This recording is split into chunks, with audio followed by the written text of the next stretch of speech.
उस शाम पहली बार राजीव के घर वालों से मिलकर अंजू को अच्छा लगा। उसके छोटे भाई रवि और उसकी पत्नी सविता ने अंजू को बहुत मान सम्मान दिया था। उनकी माँ ने दसियों बार उसके सिर पर हाथ रखकर उसे सदा सुखी और खुश रहने का आशीर्वाद दिया होगा। वह राजीव के घर मुश्किल से आधा घंटा रुकी थी। इतने कम समय में ही इन सब ने उसका दिल जीत लिया था। राजीव के घर वालों से विदा लेकर वे दोनों पास के एक सुंदर से पार्क में कुछ देर घूमने चले आए। अंजू का हाथ पकड़कर घूमते हुए राजीव अचानक मुस्कुराया और उत्साहित स्वर में बोला, इंसान की ज़िंदगी में बुरा वक्त आता है और अच्छा भी। 2 साल पहले जब मेरा तलाक हुआ था, तब मैं दोबारा शादी करने का जिक्र सुनते ही बुरी तरह से भिदक जाता था। लेकिन आज मैं तुम्हें जल्दी से जल्दी अपना हमसफ़र बनाना चाहता हूँ। तुम्हें मेरे घर वाले कैसे लगे? बहुत मिलनसार और खुश मिजाज। अंजू ने सच्चाई बता दी। क्या तुम उन सब के साथ निभा लोगी? राजीव भावुक हो उठा। बड़े मज़े से। तुमने उन्हें यह बता दिया है कि हम शादी करने जा रहे हैं? अभी नहीं, लेकिन तुम्हारे घर वालों ने तो मेरा ऐसे स्वागत किया जैसे मैं तुम्हारे लिए बहुत ख़ास अहमियत रखती हूँ। तब उन तीनों ने मेरी आंखों में तुम्हारे लिए बसे प्रेम के भावों को पढ़ लिया होगा। राजीव ने झुककर अंजू के हाथ को चूमा तो वह एकदम से शर्मा गई थी। कुछ देर चुप रहने के बाद अंजू ने पूछा, हम शादी कब करें? क्या अब मुझसे दूर नहीं रहा जाता? राजीव ने उसे छेड़ा। नहीं, अंजू ने जवाब देकर शर्माते हुए अपना चेहरा अपनी हथेलियों के पीछे छिपा लिया। मेरा दिल भी तुम्हें जी भर कर प्यार करने को तड़प रहा है जाने मन। कुछ दिन बाद माँ, रवि और सविता महीने भर के लिए मामा जी के पास छुट्टियाँ मनाने कानपुर जा रहे हैं। उनके लौटते ही हम अपनी शादी की तारीख तय कर लेंगे। राजीव का यह जवाब सुनकर अंजू खुश हो गई थी। पार्क के खुशनुमा माहौल में राजीव देर तक अपनी प्यार भरी बातों से अंजू के मन को गुदगुदाता रहा। करीब 3 साल पहले विधवा हुई अंजू को इस पल उसके साथ अपना भविष्य बहुत सुखद और सुरक्षित लग रहा था। राजीव अंजू को उसके फ्लैट तक छोड़ने आया था। अंजू की माँ आरती उसे देखकर खिल उठी। अब तुम खाना खाकर ही जाना। तुम्हारे मनपसंद आलू के पराठे बनाने में मुझे ज़्यादा देर नहीं लगेगी। उन्होंने अपने भावी दामाद को ज़बरदस्ती रोक लिया था। उस रात पलंग पर लेटकर अंजू देर तक राजीव और अपने बारे में सोचती रही। सिर्फ 2 महीने पहले चार्टर्ड बस का इंतज़ार करते हुए दोनों के बीच औपचारिक बातचीत शुरू हुई और बस आने से पहले दोनों ने एक दूसरे को अपना अपना परिचय दे दिया था। उनके बीच होने वाला शुरू का हल्का फुल्का वार्तालाप जल्दी ही अच्छी दोस्ती में बदल गया। वे दोनों नियमित रूप से एक ही बस से ऑफिस आने जाने लगे थे। राजीव की आंखों में अपने प्रति चाहत के बढ़ते भावों को देखना अंजू को अच्छा लगा था। अपने अकेलेपन से तंग आ चुके उसके दिल को जीतने में राजीव को ज़्यादा समय नहीं लगा। रोज़ रोज़ उम्र बढ़ती जाती है और अगले महीने मैं 33 साल का हो जाऊंगा। अगर मैंने अभी अपना घर नहीं बसाया तो देर ज़्यादा हो जाएगी। बड़ी उम्र के माता पिता ना स्वस्थ संतान पैदा कर पाते हैं और ना उन्हें अपने बच्चों को आत्मनिर्भर बनाने के लिए पूरा समय मिल पाता है। राजीव के मुंह से एक दिन निकले इन शब्दों को सुनकर अंजू के मन ने यह अंदाज़ा लगाया कि वह उसके साथ शादी करके घर बसाने में दिलचस्पी रखता था। उस दिन के बाद से अंजू ने राजीव को अपने दिल के निकट आने के ज़्यादा अवसर देने शुरू कर दिए। वह उसके साथ रेस्टोरेंट में चाय कॉफ़ी पीने चली जाती। फिर उसने फिल्म देखकर या ख़रीदारी करने के बाद उसके साथ डिनर करने का निमंत्रण स्वीकार करना भी शुरू कर दिया था। उस शाम पहली बार उसके घर वालों से मिलकर अंजू के मन ने बहुत राहत और खुशी महसूस की थी।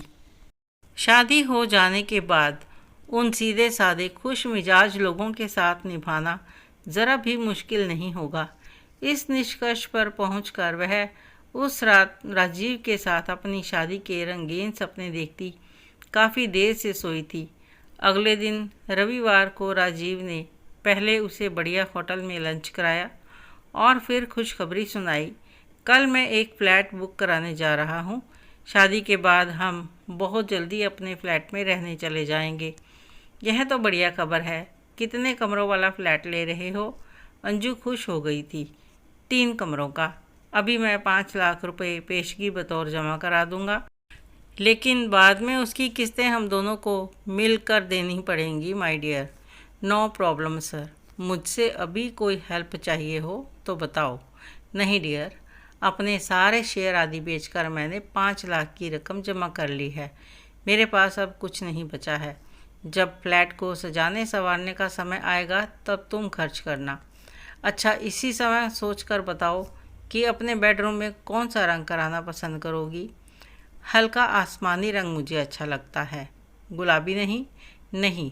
और ड्राइंग रूम में 3 दीवारें तो एक रंग की और चौथी अलग रंग की रखेंगे। ओके, मैं किसी दिन तुम्हें वह फ्लैट दिखाने ले चलूँगा जो बिल्डर ने खरीदारों को दिखाने के लिए तैयार कर रखा है। फ्लैट देख लेने के बाद उसे सजाने की बातें करने में ज़्यादा मज़ा आएगा। मैं और ज़्यादा अमीर होता तो तुम्हें घुमाने के लिए कार भी खरीद लेता। अरे, कार भी आ जाएगी। आखिर यह दुल्हन भी तो कुछ दहेज में लाएगी। अंजू की इस बात पर दोनों खूब हंसे थे और उनके बीच अपने भावी घर को लेकर देर तक चर्चा चलती रही थी। अगले शुक्रवार को रवि, सविता और माँ महीने भर के लिए राजीव के मामा के यहाँ कानपुर चले गए। अंजू को छेड़ने के लिए राजीव को नया मसाला मिल गया था। मौज मस्ती करने का ऐसा बढ़िया मौका फिर शायद ना मिले स्वीट हार्ट। तुम्हें मंजूर हो तो खाली घर में शादी से पहले हनीमून ही मना लेते हैं। उसे घर में चलने की दावत देते हुए राजीव की आंखें नशीली हो उठी थी। शट अप, अंजू ने शर्माते हुए उसे प्यार भरे अंदाज में डांट दिया।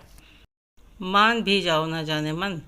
राजीव उत्तेजित अंदाज में उसके हाथ को बार बार चूमने लगा।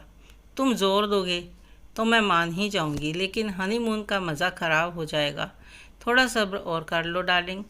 अंजू के समझाने पर राजीव सब्र तो कर लेता, पर अगली मुलाकात में वह उसे छेड़ने से चूकता नहीं था। वह उसे कैसे कैसे प्यार करेगा। राजीव के मुंह से इसका विवरण सुनकर अंजू का तन बदन अजीब सी नशीली गुदगुदी से भर जाता। राजीव की ये रसीली बातें उसकी रातों को उत्तेजना भरी बेचैनी से भर जाती। अपने अच्छे व्यवहार और दिलकश बातों से राजीव ने उसे अपने प्यार में पागल सा बना दिया था। वह अपने को अब बदकिस्मत विधवा नहीं, बल्कि संसार की सबसे खूबसूरत स्त्री मानने लगी थी। राजीव से मिलने वाली प्रशंसा व प्यार ने उसका कद अपनी ही नज़रों में बहुत ऊंचा कर दिया था। भाई, माँ की जान बचाने के लिए उनके दिल का ऑपरेशन फ़ौरन करना होगा। रवि ने रविवार की रात को जब यह खबर राजीव को फ़ोन पर दी तो उस समय वह अंजू के साथ उसी के घर में डिनर कर रहा था। माँ के ऑपरेशन की खबर सुनकर राजीव एकदम से सुस्त पड़ गया। फिर जब उसकी आंखों से अचानक आंसू बहने लगे तो अंजू व आरती बहुत ज़्यादा परेशान और दुखी हो उठी। मुझे जल्दी कानपुर जाना होगा अंजू, पर मेरे पास इस वक्त 2 लाख का इंतज़ाम नहीं है। सुबह बिल्डर से पेशगी दिए 5 लाख रुपए वापस लेने की कोशिश करता हूँ। वह नहीं माना तो माँ ने तुम्हारे लिए जो जेवर रखे हुए हैं उन्हें किसी के पास गिरवी। बेकार की बात मत करो। मुझे पराया क्यों समझ रहे हो? अंजू ने हाथ से उसका मुंह बंद कर आगे नहीं बोलने दिया। क्या तुम मुझे इतनी बड़ी रकम उधार दोगी? राजीव विस्मय से भर उठा। क्या तुम्हारा मुझसे झगड़ा करने का दिल कर रहा है? नहीं, लेकिन फिर ये बेकार के सवाल पूछकर मेरा दिल मत दुखाओ। मैं तुम्हें 2 लाख रुपए दे दूंगी। जब मैं तुम्हारी हो गई तो क्या मेरा सब कुछ तुम्हारा नहीं हो गया? अंजू की इस दलील को सुनकर राजीव ने उसे प्यार से गले लगाया और उसकी आंखों से अब धन्यवाद दर्शाने वाले आंसू बह निकले। अपने प्रेमी के आंसू पोंछती अंजू खुद भी आंसू बहाए जा रही थी। लेकिन उस रात अंजू की आंखों से नींद गायब हो गई। उसने राजीव को 2 लाख रुपए देने का वादा तो कर लिया था, लेकिन अब उसके मन में परेशानी और चिंता पैदा करने वाले कई सवाल घूम रहे थे। राजीव से अभी मेरी शादी नहीं हुई है, क्या उस पर विश्वास करके उसे इतनी बड़ी रकम देना ठीक रहेगा? इस सवाल का जवाब हाँ में देने से उसका मन कतरा रहा था। राजीव के साथ मैं घर बसाने के सपने देख रही हूँ। उसके प्यार ने मेरी रेगिस्तान जैसी ज़िंदगी में खुशियों के अनगिनत फूल खिलाए हैं। क्या उस पर विश्वास करके उसे 2 लाख रुपए दे दूं? इस सवाल का जवाब ना में देते हुए उसका मन अजीब सी उदासी और अपराध बोध से भी भर उठता। देर रात तक करवटें बदलने के बावजूद वह किसी फैसले पर नहीं पहुंच सकी थी। अगले दिन ऑफिस में 11 बजे के करीब उसके पास राजीव का फ़ोन आया था। रुपयों का इंतज़ाम कब तक हो जाएगा अंजू? मैं जल्दी से जल्दी कानपुर पहुंचना चाहता हूं। राजीव की आवाज़ में चिंता के भाव साफ झलक रहे थे। मैं लंच के बाद बैंक जाऊंगी, फिर वहां से तुम्हें फ़ोन करूंगी। चाहकर भी अंजू अपनी आवाज़ में किसी तरह का उत्साह पैदा नहीं कर सकी थी। प्लीज़ अगर काम जल्दी हो जाए तो अच्छा रहेगा, मैं देखती हूँ। ऐसा जवाब देते हुए उसका मन कर रहा था कि वह रुपए देने के अपने वादे से मुकर जाए। लंच के बाद वह बैंक गई थी। 2 लाख रुपए अपने अकाउंट में जमा करने में उसे ज़्यादा परेशानी नहीं हुई। सिर्फ एक एफडी उसे तोड़वानी पड़ी थी, लेकिन उसका मन अभी भी उलझन का शिकार बना हुआ था। तभी उसने राजीव को फ़ोन नहीं किया। शाम को जब राजीव का फ़ोन आया तो उसने झूठ बोल दिया, अभी 1-2 दिन का वक्त लग जाएगा राजीव। डॉक्टर बहुत जल्दी ऑपरेशन करवाने पर जोर दे रहे हैं। तुम बैंक के मैनेजर से मिली थी? माँ को किस अस्पताल में भर्ती कराया है? अंजू ने उसके सवाल का जवाब ना देकर विषय बदल दिया। दिल के ऑपरेशन के मामले में शहर के सबसे नामी अस्पताल में। राजीव ने अस्पताल का नाम बता दिया। अपनी माँ से जुड़ी बहुत सी बातें करते हुए राजीव काफ़ी भावुक हो गया था। अंजू ने साफ महसूस किया कि इस वक्त राजीव की बातें उसके मन को खास प्रभावित करने में सफल नहीं हो रही थी। उसे साथ ही साथ यह भी याद आ रहा था कि पिछले दिन माँ के प्रति चिंतित राजीव के आंसू पोंछते हुए उसने खुद भी आंसू बहाए थे। अगली सुबह 11 बजे के करीब राजीव ने अंजू से फ़ोन पर बात करनी चाही तो उसका फ़ोन स्विच ऑफ मिला। परेशान होकर वह लंच के समय उसके फ्लैट पर पहुंचा तो दरवाजे पर ताला लटकता मिला। अंजू शायद रुपए देना नहीं चाहती है, यह ख्याल अचानक उसके मन में पैदा हुआ और उसका पूरा शरीर अजीब से डर व घबराहट का शिकार बन गया। रुपयों का इंतजाम करने की नए सिरे से पैदा हुई चिंता ने उसके हाथ पैर फुला दिए थे। उसने अपने दोस्तों व रिश्तेदारों के पास फ़ोन करना शुरू किया। सिर्फ एक दोस्त ने 10-15 हज़ार की रकम फ़ौरन देने का वादा किया। बाकी सब ने अपनी असमर्थता जताई या थोड़े दिन बाद कुछ रुपए का इंतजाम करने की बात कही।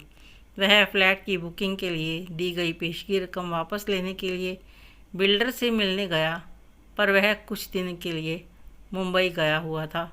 शाम होने तक राजीव को एहसास हो गया कि वह 2-3 दिन में भी 2 लाख की रकम जमा नहीं कर पाएगा। हर तरफ से निराश हो चुका उसका मन अंजू को धोखेबाज बताते हुए उसके प्रति गहरी शिकायत और नाराज़गी से भरता चला गया था। तभी उसके पास कानपुर से रवि का फ़ोन आया। उसने राजीव को प्रसन्न स्वर में बताया, भाई रुपए पहुंच गए हैं। अंजू जी का यह एहसान हम कभी नहीं चुका पाएंगे। अंजू कानपुर कब पहुंची? अपनी हैरानी को काबू में रखते हुए राजीव ने सवाल किया। शाम को आ गई थी, मैं उन्हें एयरपोर्ट से ले आया था। रुपए जमा हो गए हैं, वह ड्राफ्ट लाई है, उसे कल जमा करवा देंगे। अब माँ का ऑपरेशन हो सकेगा और वह जल्दी ठीक हो जाएंगी। तुम कब आ रहे हो? मैं रात की गाड़ी पकड़ता हूँ। ठीक है। अंजू कहाँ है? मामा जी के साथ घर गई है, कल मिलते हैं। ऐसा कहकर राजीव ने फ़ोन काट दिया था। उसने अंजू से बात करने की कोशिश की, पर उसका फ़ोन अभी भी बंद था। फिर वह स्टेशन पहुंचने की तैयारी में लग गया। उसे बिना कुछ बताए अंजू 2 लाख का ड्राफ्ट लेकर अकेली कानपुर क्यों चली गई?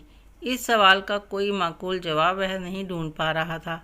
उसका दिल अंजू के प्रति आभार तो महसूस कर रहा था, पर मन का एक हिस्सा उसके इस कदम का कारण ना समझ पाने से बेचैन और परेशान भी था। अगले दिन अंजू से उसकी मुलाकात मामा जी के घर में हुई। जब आसपास कोई नहीं था, तब राजीव ने उससे आहत भाव से पूछ ही लिया, मुझ पर क्यों विश्वास नहीं कर सकी तुम अंजू? तुम्हें ऐसा क्यों लगा कि मैं माँ की बीमारी के बारे में झूठ भी बोल सकता हूँ? रुपए तुमने मेरे हाथों इसीलिए नहीं भिजवाए ना? अंजू उसका हाथ पकड़कर भावुक स्वर में बोली, राजीव, तुम मुझ विधवा के मनोभावों को सहानुभूति के साथ समझने की कोशिश करना, प्लीज़। तुम्हारे लिए यह समझना कठिन नहीं होना चाहिए कि मेरे मन में सुरक्षा और शांति का एहसास मेरी जमा पूंजी के साथ गहराई से जुड़ा हुआ है। तुम्हारे प्यार में पागल मेरा दिल तुम्हें 2 लाख रुपए देने से बिल्कुल नहीं हिचकिचाया था, लेकिन मेरा हिसाबी किताबी मन तुम पर आंख मूंद कर विश्वास नहीं करना चाहता था। मैंने दोनों की सुनी और रुपए लेकर खुद यहाँ चली आई। मेरे ऐसा करने से तुम्हें ज़रूर तकलीफ़ हो रही होगी।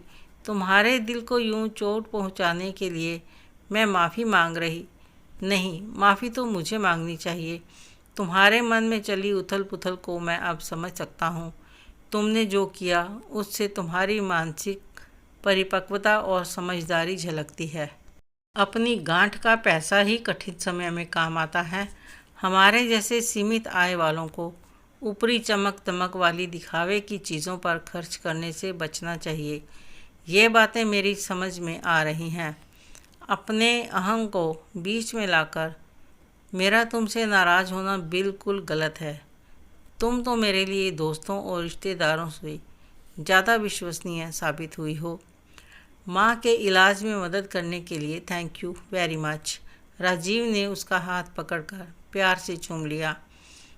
एक दूसरे की आंखों में अपने लिए नज़र आ रहे प्यार व चाहत के भावों को देखकर उन दोनों के दिलों में आपसी विश्वास की जड़ों को बहुत गहरी मजबूती मिल गई थी। आपको यह कहानी कैसी लगी कमेंट करके अवश्य बताएं। अच्छी लगी हो तो लाइक करें, शेयर करें, सब्सक्राइब करना मत भूलना। Thank you.